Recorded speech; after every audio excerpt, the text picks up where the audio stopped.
യേശു ആരിലും വലിയവൻ വലിയവൻ. യേശു യേശു ആരിലും വലിയവൻ വലിയവൻ.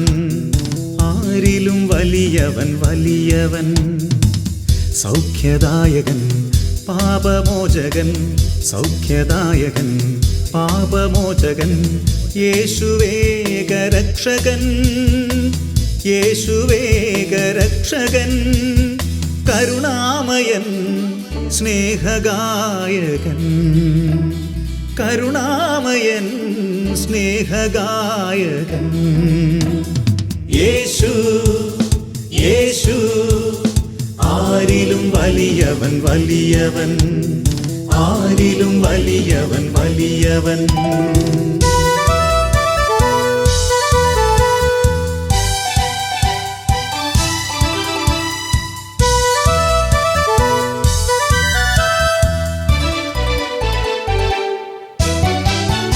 അത്ഭുതങ്ങളുടെ രാജാവ്, വിടുതലിൻ്റെ ആത്മാവ്.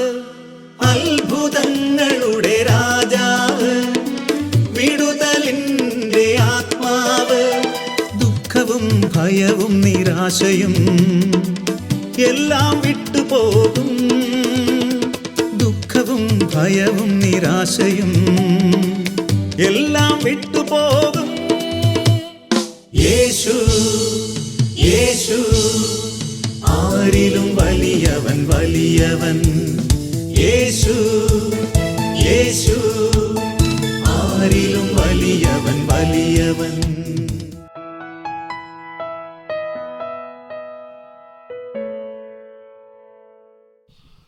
യേശുവേ നന്ദി, യേശുവേ സ്തുതി. പരിശുദ്ധാത്മാവേ നന്ദി, പരിശുദ്ധാത്മാവേ സ്തുതി. ശാലോമിൻ്റെ എല്ലാ പ്രേക്ഷകർക്കും പെസഹ വ്യാഴാഴ്ചയുടെ എല്ലാ അനുഗ്രഹങ്ങളും എല്ലാ നന്മകളും ആശംസിക്കുന്നു. പെസഹ എന്ന വാക്കിൻ്റെ അർത്ഥം കടന്നുപോകൽ എന്നാണ്. മാനവരാശിയുടെ രക്ഷയ്ക്കായി ഈ ഭൂമിയിലേക്ക് പിറന്ന യേശു നമ്മുടെ ഓരോരുത്തരെയും രക്ഷയ്ക്ക് വേണ്ടി അവിടുന്ന് സഹിച്ചു, മരിച്ചു, ഉയർത്തെഴുന്നേറ്റു, അവിടെ നിന്നും ജീവിക്കുന്നു. യേശു സഹനങ്ങളിലൂടെ കടന്നുപോയി. മനുഷ്യാവസ്ഥയിൽ ഒരു വ്യക്തി എത്രമാത്രം സഹിക്കാമോ അത്രമാത്രം സഹിച്ചു. നാം ഓരോരുത്തരും സഹനങ്ങളിലൂടെയും വേദനകളിലൂടെയും കഷ്ടതകളിലൂടെയൊക്കെ കടന്നു പോകുന്നവരാണ്. ഈ കടന്നുപോകൽ എന്ന് പറയുമ്പോൾ ജീവിതത്തിൻ്റെ ദുഃഖത്തിലൂടെയും സന്തോഷത്തിലൂടെയും വേദനകളിലൂടെയും ഒക്കെ നമ്മളിങ്ങനെ കടന്നുപോയിക്കൊണ്ടിരിക്കുക. ഈജിപ്തിൻ്റെ അടിമത്തത്തിലായിരുന്ന ദൈവജനം, ഇസ്രായേൽ ജനം, അവരെ ദൈവം മോശ എന്ന പ്രവാചകനെ ഉയർത്തിക്കൊണ്ട് മോശയിലൂടെ അവരെ അടിമത്തത്തിൽ നിന്ന് മോചിപ്പിച്ച് കാനാൻ ദേശത്തേക്ക് നയിക്കുക. യേശു ഈ ഭൂമിയിലേക്ക് വന്നതും എന്നെയും നിങ്ങളെയും അടിമത്തത്തിൽ നിന്ന് മോചിപ്പിക്കുവാനാണ്. സാത്താൻ്റെ അടിമത്തം, പാപത്തിൻ്റെ അടിമത്തം, ലോകത്തിൻ്റെ മോഹങ്ങൾ, അതിൻ്റെ അടിമത്തം, ജീവിതത്തിൻ്റെ വ്യഗ്രത, ആസക്തികൾ. ഇന്ന് കാലം പുരോഗമിച്ചു. അനേക വ്യക്തികൾ ഇൻ്റർനെറ്റിൻ്റെയും മൊബൈലിൻ്റെയും അടിമത്തത്തിലാണ്. അങ്ങനെ അടിമത്തത്തെക്കുറിച്ച് പറയുമ്പോൾ വ്യത്യസ്തമായ വിധത്തിൽ അടിമത്തത്തിലാണ് ഇന്ന് അനേക മക്കൾ കഴിയുന്നത്. ഇതിൽ നിന്ന് ഒരു മോചനം ഇന്ന് സമൂഹത്തിന് ആവശ്യമുണ്ട്. ഇതിൽ നിന്ന് മോചനം നൽകുവാൻ യേശുക്രിസ്തുവിനല്ലാതെ മറ്റാർക്കും സാധ്യമല്ല. ജെറമിയ 40:4 നിന്റെ കൈകളിൽ നിന്ന് ചെങ്ങലകൾ ഞാൻ അഴിച്ചു മാറ്റും. നിന്റെ കൈകളിൽ നിന്ന് ചെങ്ങലകൾ ഞാൻ അഴിച്ചു മാറ്റും. എല്ലാവിധ അടിമത്തത്തിൽ നിന്നും നിന്നെ മോചിപ്പിക്കുവാൻ ശക്തനായിട്ടുള്ള ഒറ്റ ഒരാളേ ഉള്ളൂ, കർത്താവായ യേശുക്രിസ്തു. യേശുക്രിസ്തുവിനെ നിനക്കൊരു വിടുതൽ നൽകുവാൻ, ഒരു മോചനം നൽകുവാനായിട്ട് കഴിയൂ. ആര് യേശുവിനെ വിളിച്ചപേക്ഷിച്ചാലും അപ്പോൾ തന്നെ യേശു അവരെ സഹായിക്കാൻ കൂടെയുണ്ട്, അവരെ വിടുവിക്കും. ഇതൊരു സത്യം തന്നെയാണ്. ഹല്ലേലൂയ.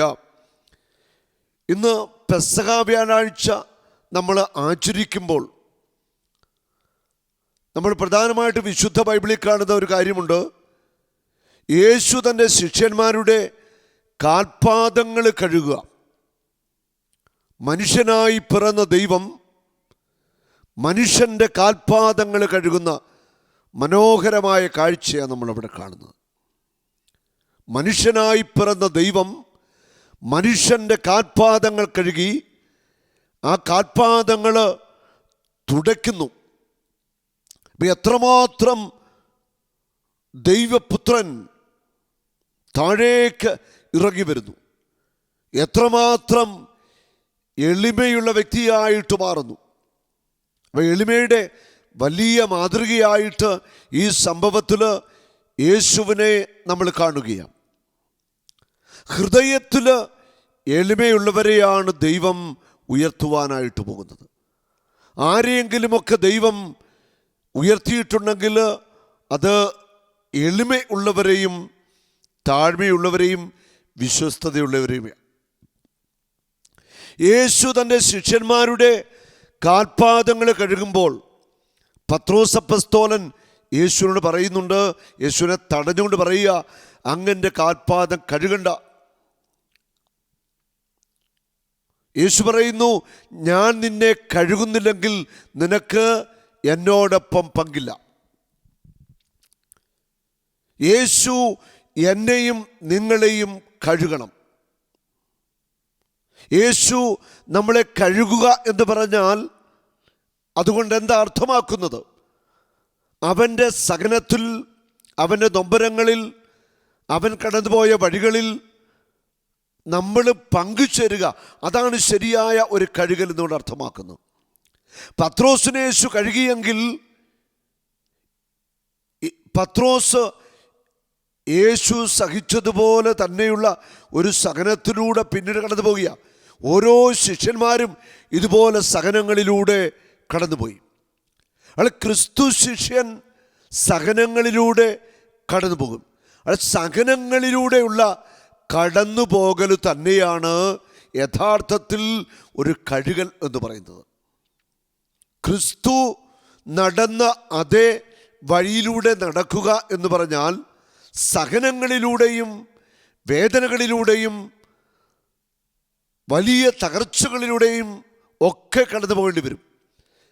അവിടെയൊക്കെ നിന്നെ സഹായിക്കുവാൻ യേശു കൂടെയുണ്ട്. മരണത്തിൻ്റെ നിഴൽ വീണ താഴ്വരയിലൂടെയാണ് ഞാൻ നടക്കുന്നതെങ്കിലും ഒരനർത്ഥവും എനിക്ക് സംഭവിക്കത്തില്ല. അത് നീ ഏത് വഴിയിലൂടെ നടന്നാലും അത് ക്രിസ്തുവിൻ്റെ വഴിയിലൂടെയുള്ള നടപ്പ് ആണോ എന്നുകൂടി ചിന്തിക്കണം. അല്ല, യേശു എന്നെ കഴുകണം, യേശുവിനെ വിശുദ്ധീകരിക്കണം. അതിനുവേണ്ടി കർത്താവ് ഒരുക്കിയിരിക്കുന്ന വഴികളാണ് നമ്മുടെ ജീവിതത്തിലുള്ള ചെറുതും വലുതുമായ സഹനങ്ങളും വേദനകളും. പത്രോസിൻ്റെ കാൽപാദം യേശു കഴുകി വലിയ എളിമയുടെ മാതൃക കാണിച്ചു വന്നു. നമ്മൾ ഓരോരുത്തരും നമ്മുടെ ജീവിതത്തിൽ നമ്മളായിരിക്കുന്ന ഇടങ്ങളിൽ, നമ്മുടെ കുടുംബം അല്ലെ നമ്മുടെ പ്രാർത്ഥനാ കൂട്ടായ്മ അല്ലെ നമ്മുടെ മിനിസ്ട്രി എവിടെയും ആവട്ടെ, എവിടെയാണെങ്കിലും അവിടെയൊക്കെ ഹൃദയത്തിൽ എളിമയുള്ള വ്യക്തിയായിട്ട് മാറുവാനുള്ള ഒരു പരിശ്രമം അത് നമ്മുടെ ഭാഗത്തു നിന്ന് ഉണ്ടാവണം. എപ്പോഴും നമ്മുടെ ഭാഗത്തു നിന്ന് ഒരു പരിശ്രമം ഉണ്ടാകുമ്പോൾ ദൈവത്തിൻ്റെ ആത്മാവ് നമ്മളെ സഹായിക്കും. ആ ദൈവത്തിൻ്റെ ആത്മാവിൻ്റെ സഹായം കൂടാതെ നമുക്ക് ക്രിസ്തു നടന്ന വഴിയിലൂടെ നടക്കുക സാധ്യമല്ല. അല്ല, അടിമത്തത്തിലായിരുന്ന ഇസ്രായേൽ ജനത്തെ മോശ പ്രവാചകനെ അയച്ചുകൊണ്ട് ഫറവോയുടെ അടിമത്തത്തിൽ നിന്ന് മോചിപ്പിക്കാൻ വേണ്ടി വലിയ അടയാളങ്ങളും അത്ഭുതങ്ങളും പ്രവർത്തിച്ച ദൈവം ഇന്ന് എന്നെയും നിങ്ങളെയും അടിമത്തങ്ങളിൽ നിന്ന് വിടുവിക്കാനായിട്ട് ആത്മാവിൻ്റെ ശക്തിയാണ് നൽകുന്നത്. നമ്മൾ തിരിച്ചറിയണം, നമ്മളൊരു പോരാട്ടത്തിലാണ്. ആത്മീയ ജീവിതം ഒരു പോരാട്ടമാണ്. ലോകവും ജഡവും പിശാചും എല്ലാ മേഖലകളിലും നമ്മളെ ഞെരുക്കുന്ന തിന്മയുടെ ആധിപത്യങ്ങളുമായിട്ടുള്ള വലിയൊരു പോരാട്ടത്തിലാണെന്ന് നമ്മൾ തിരിച്ചറിയാം. 1 തിമോത്തി 6 അധ്യായത്തിൻ്റെ 11-12 വചനം പറയുന്നു, എന്നാൽ ദൈവീക മനുഷ്യനായ നീ ഇവയിൽ നിന്ന് ഓടി അകലണം. നീതി, ദൈവഭക്തി, വിശ്വാസം, സ്നേഹം, സ്ഥിരത, സൗമ്യത എന്നിവയെ ഉന്നം വയ്ക്കുക. ആ ദൈവിക മനുഷ്യനായ നീയും ഒരുപക്ഷെ അടിമത്തങ്ങളിലായിരിക്കാം. ഏതെങ്കിലുമൊക്കെ വിഗ്രഹം നിന്റെ ഹൃദയത്തെ കീഴ്പ്പെടുത്തിയിട്ടുണ്ടോ എന്ന് നീ ചിന്തിക്കണം. ഏതെങ്കിലുമൊക്കെ കാര്യങ്ങളിൽ നീയും ഉൾപ്പെട്ട അടിമത്തങ്ങളിലാണോ എന്ന് ഇന്ന് ചിന്തിക്കേണ്ട സമയമാണ്. ദൈവിക മനുഷ്യനായ നീ ലോകം, ജഡം ഇതിൽ നിന്ന് ഓടി അകലണം. ദൈവനീതി നമ്മിലൂടെ വെളിപ്പെടണം. ആഴമായ ദൈവഭക്തിയുടെ ഉടമകളായിട്ട് നമ്മൾ മാറണം. വിശ്വാസത്തിൽ നമ്മൾ സ്ഥിരതയുള്ളവരായിട്ട് മാറണം. പ്രത്യേകമായിട്ട് അപ്പസ്തോലൻ പറയുന്നു സ്നേഹത്തെക്കുറിച്ച്. യേശു തൻ്റെ ശിഷ്യന്മാരുടെ കാൽപാദങ്ങൾ കഴുകിയതിന് ശേഷം പറയുക, ഞാൻ ചെയ്തതുപോലെ നിങ്ങൾ ചെയ്യണം. യോഹന്നാൻ 13:34, ഞാൻ നിങ്ങളെ സ്നേഹിച്ചതുപോലെ നിങ്ങളും പരസ്പരം സ്നേഹിക്കണം. നിങ്ങളുടെ പരസ്പര സ്നേഹം കണ്ടിട്ട് നിങ്ങൾ എൻ്റെ ശിഷ്യന്മാരാണെന്ന് എല്ലാവരും അറിയണം. പരസ്പരം സ്നേഹിക്കാനുള്ള വലിയ ഒരു കൽപ്പനയാണ് യേശു തൻ്റെ കാലുകഴുകൽ ശുശ്രൂഷയ്ക്ക് ശേഷം നമുക്ക് നൽകിയിരിക്കുന്നു. ആത്യന്തികമായിട്ട് പെസഹ എന്ന് പറയുന്നത് സ്നേഹത്തിൻ്റെ വലിയ ഒരു ശുശ്രൂഷയാണ്.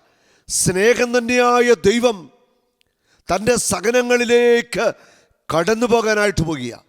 മാനവരാശിയുടെ രക്ഷയ്ക്ക് വേണ്ടി തന്നെ തന്നെ സമർപ്പിക്കാനായിട്ട് പോകുക. തന്നെ തന്നെ വിട്ടുകൊടുക്കാനായിട്ട് പോകുക. സഹനങ്ങളും പീഡനങ്ങളും മരണവും സ്വയം ഏറ്റെടുക്കാൻ വേണ്ടി യേശു കടന്നു പോകുക. എനിക്കും നിങ്ങൾക്കും വേണ്ടി. അല്ലെ, എൻ്റെയും നിങ്ങളുടെ ജീവിതത്തിൽ കടന്നുപോകലുകളുണ്ട്. പല കടന്നുപോകലും നമ്മുടെ ജീവിതത്തിൽ നമ്മൾ അനുഭവമായിട്ടുണ്ട്.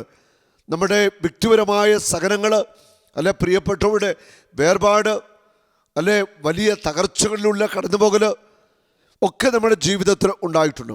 അതുമാത്രമല്ല, ദൈവം വലിയ തകർച്ചയിൽ നിന്ന് നമ്മളെ കൈപിടിച്ചുയർത്തി വഴി നടത്തിയ അനുഭവങ്ങൾ.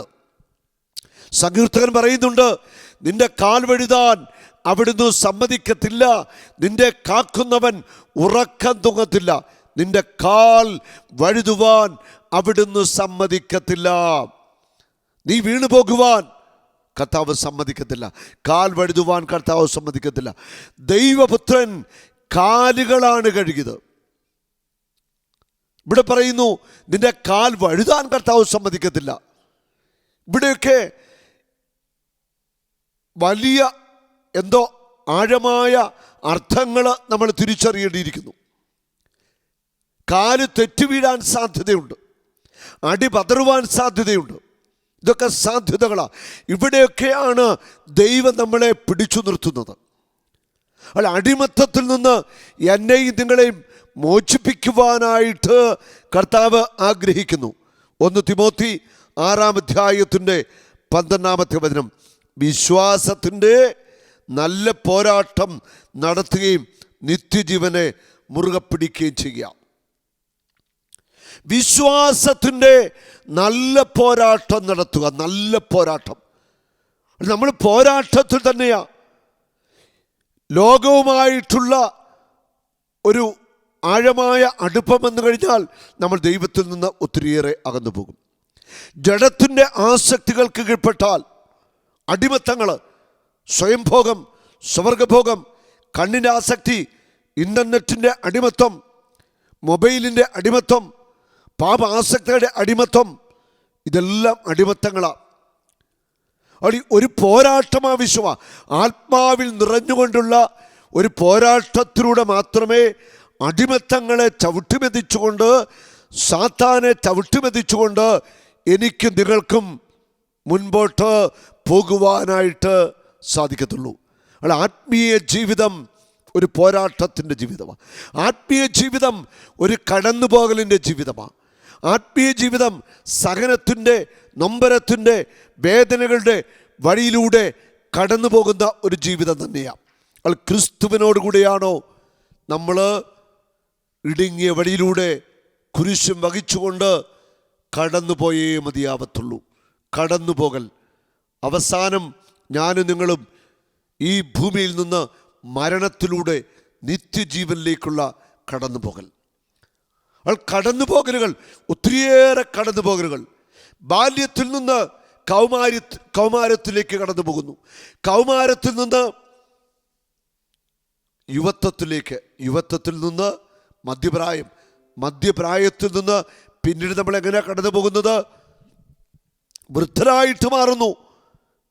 അവസാനം മരണത്തിലൂടെ നിത്യജീവനിലേക്ക് കടന്നു പോകുന്നു.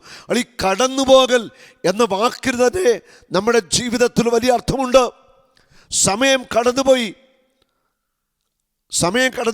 സമയത്തെ പിടിച്ചു നിർത്താൻ ആർക്കും പറ്റില്ല. കടന്നു പോകുക. നമ്മുടെ ജീവിതത്തിൽ കഴിഞ്ഞ കാലങ്ങളൊന്നും ഇനിയും നമ്മുടെ ജീവിതത്തിലേക്ക് കടന്നു വരാൻ ഒരു സാധ്യതകളുമില്ല. കടന്നുപോകലുകൾ. വയലിലെ പുഷ്പം പോലെ വാടിക്കരിയുന്ന ഒരു ജീവിതം, അല്ലെ? വയലിലെ പുല്ലുപോലെ വാടിക്കരിയുന്ന നിസ്സാരമായ വർഷങ്ങൾ മാത്രമുള്ള മനുഷ്യ ജീവിതം. നമുക്ക് ദൈവത്തെ മഹത്വപ്പെടുത്താം, യേശുവിനെ മഹത്വപ്പെടുത്താം, അവൻ്റെ മുറിവിനോട് ചേർന്ന് നിൽക്കാം. അവൻ നടന്ന വഴിയിലൂടെ നമുക്ക് നടക്കാം. അവൻ ബലിയായി തീർന്നു. പെസഹ വ്യാഴാഴ്ച യേശു വിശുദ്ധ കുർബാന സ്ഥാപിക്കുന്നു. തൻ്റെ ശരീരരക്തങ്ങൾ മാനവരാശിക്ക് വേണ്ടി അവിടുന്ന് പങ്കുവെച്ചു നൽകി, ബലിയായി തീർന്നു.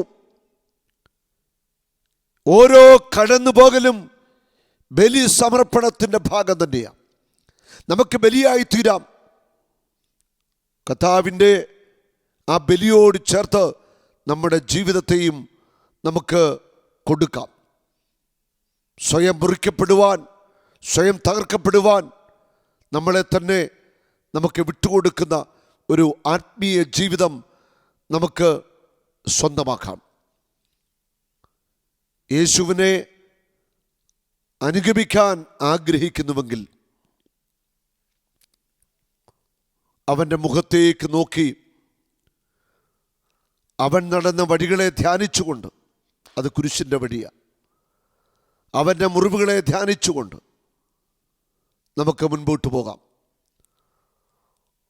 അപ്പം മുറിക്കപ്പെട്ടു, മുറിക്കപ്പെടുന്ന ജീവിതമായി നമ്മുടെ ജീവിതം മാറട്ടെ. നമുക്ക് നമ്മളെ തന്നെ എളിമപ്പെടുത്താം. വിനയത്തിൻ്റെ മാതൃകയിലേക്ക് നമുക്ക് വരാം. എല്ലാ അടിമത്തങ്ങളെയും തകർത്തുകൊണ്ട് ആത്മാവിൽ നിറഞ്ഞ് നമുക്ക് മുൻപോട്ട് പോകാം. യേശു നിങ്ങളെല്ലാവരെയും സഹായിക്കട്ടെ. യേശുവേ നന്ദി, യേശുവേ സ്തുതി, പരിശുദ്ധാത്മാവേ നന്ദി, പരിശുദ്ധാത്മാവേ സ്തുതി. ആമേൻ. മോൻസി 8 വർഷം മുൻപ്, 8 വർഷമായി മോൻസിക്ക് വേണ്ടി ഞാൻ ടെലഫോണിലൂടെ പ്രാർത്ഥിച്ചതാണ്. അന്ന് ഈ മകന് ബ്ലഡ് ക്യാൻസർ ആയിരുന്നു. ഒരുപക്ഷെ നിങ്ങൾക്ക് ചിലർക്കെങ്കിലും അറിയാവുന്നൊരു കരുത്തി കാണിക്കാവോ? ഈ മകന് ക്യാൻസർ ഉണ്ട്. കുറേ ആളുകളുണ്ട്. അന്ന് ടെലഫോണിലൂടെ പ്രാർത്ഥിച്ചു. അത് കഴിഞ്ഞിട്ട് പിന്നീട് വന്ന് കോട്ടയത്ത് വന്നല്ലേ, പാമ്പാടിയിൽ വന്ന് നമ്മുടെ ധ്യാനത്തിൽ അന്ന് പങ്കെടുത്തു. പിന്നീടുള്ള പരിശോധനയിൽ ആ മകൻ്റെ ബ്ലഡ് ക്യാൻസർ പൂർണ്ണമായിട്ട് കർത്താവ് സൗഖ്യമാക്കി. ഇപ്പോൾ 8 വർഷമായിട്ട് ബ്ലഡ് ക്യാൻസർ എന്ന മാരകമായ രോഗമില്ല. അതിനുശേഷം കർത്താവ് ഒരു മോനെ ഇതല്ലേ ഉണ്ട്, അത് കഴിഞ്ഞൊരു പെൺകുഞ്ഞിനെ കൂടെ കൊടുത്ത് അനുഗ്രഹിച്ചു. എൻ്റെ പേര് മോൻസി എന്നാണ്. എനിക്ക് ബ്ലഡ് ക്യാൻസർ ആയിരുന്നു. ഞാൻ സൗദിയിൽ ജോലി ചെയ്തുകൊണ്ടിരിക്കുമ്പോഴാണ് എനിക്ക് ബ്ലഡ് ക്യാൻസർ രോഗം പിടിക്കുന്നത്. എനിക്ക് കണ്ണിന് കാഴ്ച പോവുകയും എനിക്ക് തലയ്ക്കകത്ത് വേദനയൊക്കെ ആയിരുന്നു ആരംഭം. അതുകൊണ്ട് ഞാൻ നാട്ടിൽ കയറി വരുമ്പോൾ എനിക്ക് കണ്ണിന് ഒട്ടും കാഴ്ചയില്ലായിരുന്നു. അങ്ങനെ വന്ന് വണ്ടാനം മെഡിക്കൽ കോളേജിൽ അഡ്മിറ്റ് ആവുകയും അവിടുത്തെ ഡോക്ടറാണ് എനിക്ക് ലുക്മീനിയ എന്നും പറഞ്ഞ് കണ്ടുപിടിക്കുകയും അവിടുന്ന് മരിച്ചു പോവും എന്ന് പറഞ്ഞ് വിധി എഴുതിയതാണ്. ഡോക്ടർമാരെല്ലാവരും ഉപേക്ഷിച്ചതാണ്. അവിടുന്ന് എന്നെ തിരുവനന്തപുരം RCC കൊണ്ടുപോവുകയും അവിടെ വെച്ച് ചികിത്സ നടത്തുകയും ഒക്കെ ചെയ്ത് ഇരിക്കുമ്പോഴത്തേക്കാണ് മോൻസി, ഇപ്പം ബദറിനോടുള്ള മോൻസി എൻ്റെ കൂട്ടുകാരനുമാണ്. മോൻസി മുഖേനയാണ് സാവൂദർ എനിക്ക് വേണ്ടി പ്രാർത്ഥിക്കുകയും ഒക്കെ ചെയ്യുന്നത്. അതായത് വൈദ്യശാസ്ത്രം കൈവിട്ട വ്യക്തിയാണ്. ബ്ലഡ് ക്യാൻസർ ബാധിച്ച് മരണത്തിൻ്റെ പിടിയിലായിരുന്ന ഈ മകനെയാണ് കർത്താവ് സൗഖ്യമാക്കിയത്. വർഷം 8 കഴിഞ്ഞു. 1 പത്രോസ് 2:24 അവൻ്റെ മുറിവിനാൽ നിങ്ങൾ സൗഖ്യമുള്ളവരാക്കപ്പെട്ടിരിക്കുന്നു. കർത്താവിൻ്റെ മുറിവിനാൽ അത്ഭുത രോഗശാന്തി ഉണ്ട്.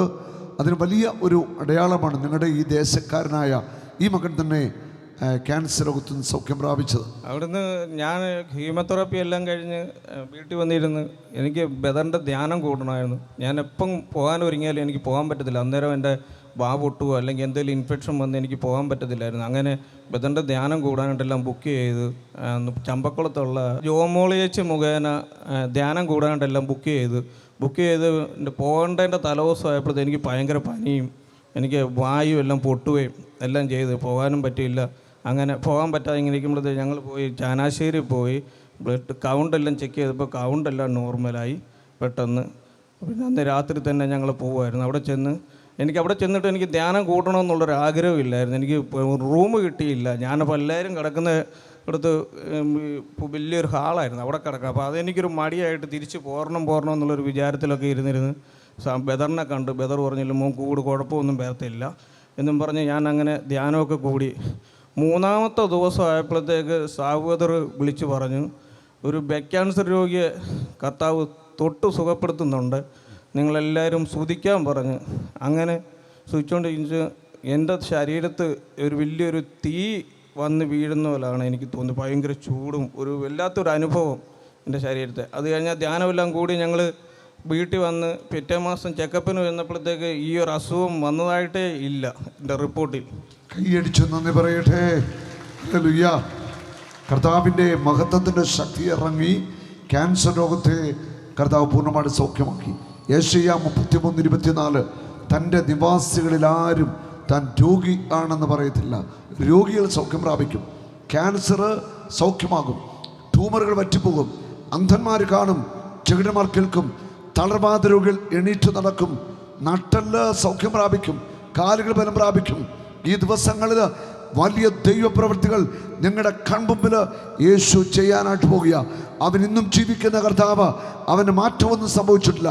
2000 വർഷം മുൻപ് എന്തൊക്കെ ചെയ്തോ അത് ഇന്നും കർത്താവായ യേശു ക്രിസ്തു ചെയ്യും. ഞാൻ പാമ്പാടി സാക്ഷ്യം പറയാൻ ചെന്നപ്പോഴത്തേക്ക് ബദർ എൻ്റെ തലയെ കഴിച്ച് പ്രാർത്ഥിക്കുകയോ എല്ലാം ചെയ്തപ്പോൾ ഞാൻ പറഞ്ഞു, ബദറെ എനിക്കൊരു കുഞ്ഞൂടം വേണമെന്ന്. അപ്പം ഞാൻ കർത്താവ് തരുമെന്ന് പറഞ്ഞു. അപ്പോൾ ഞാൻ പറഞ്ഞു, ബദറെ വൈഫിന് പേടിയാണ്, എനിക്ക് അസുഖം ഉള്ളതുകൊണ്ട് പേടിയാണെന്ന് പറഞ്ഞു. അപ്പം വൈഫ് എന്നെ പേടിയൊക്കെ മാറിക്കോളൂ എന്നും പറഞ്ഞ് ബദറെ ഞങ്ങളുടെ തലയെ കൈവച്ച് പ്രാർത്ഥിക്കുകയും എല്ലാം ചെയ്തു. അത് കഴിഞ്ഞ് നമ്മുടെ സെൻറ്റ് ജോർജ് പള്ളിയിൽ ധ്യാനം നടന്നപ്പോഴും ഞാൻ അവിടെ സാക്ഷ്യം പറഞ്ഞപ്പോഴും ഇതുപോലെ തന്നെ ബദറിനോട് പറഞ്ഞു. അപ്പം ബദർ അന്നേരം തലയെ കൈവച്ച് പ്രാർത്ഥിച്ചു. അതിനോട് ഇതായിട്ട് ഞങ്ങൾക്ക് കർത്താവ് ഒരു പെൺകുഞ്ഞിനെ തന്നെ അനുഗ്രഹിച്ചിട്ടുണ്ട്. കുഞ്ഞിനൊന്ന് എടുത്ത് കാണിച്ച്. മരിയ മോൻസി എന്നാണ് അവിടെ പേര്. ഹല്ലേലൂയ. ഈശോയ്ക്ക് നന്ദി. ഇതെല്ലാം കർത്താവിൻ്റെ സ്നേഹമാണ്. നമുക്ക് ഈശോയ്ക്ക് നന്ദി പറയാം. ഈ കുടുംബത്തോട് ദൈവം കാണിച്ച കരുണയ്ക്ക് 2 കരങ്ങൾ നീട്ടി പിടിച്ച് ഇവരെ ഒന്ന് അനുഗ്രഹിക്കാമോ? യേശുവേ അങ്ങയുടെ നാമത്തിൽ ഇവരെ അനുഗ്രഹിക്കുന്നു. ഹല്ലേലൂയ. യേശുവേ നന്ദി, യേശുവേ സ്തുതി. ആമേൻ.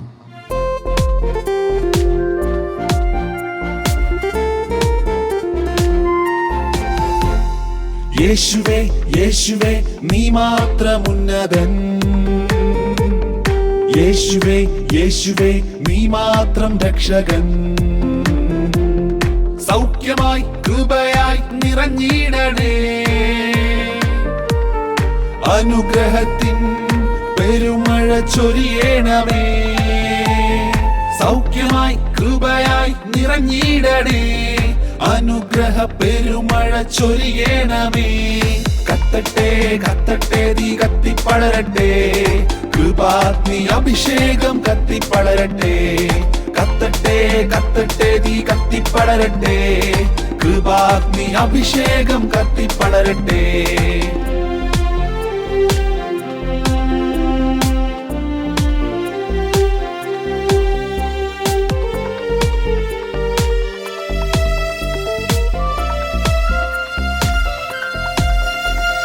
ദേശങ്ങളിൽ രാജ്യങ്ങളിൽ കൃപാഗ്നി അഭിഷേകം കത്തിപ്പടരട്ടെ. ദേശങ്ങളിൽ രാജ്യങ്ങളിൽ കൃപാഗ്നി അഭിഷേകം കത്തിപ്പടരട്ടെ. കത്തട്ടെ കത്തട്ടെ തീ കത്തിപ്പടരട്ടെ. സുവിശേഷം തീ പോലെ കത്തിപ്പടരട്ടെ.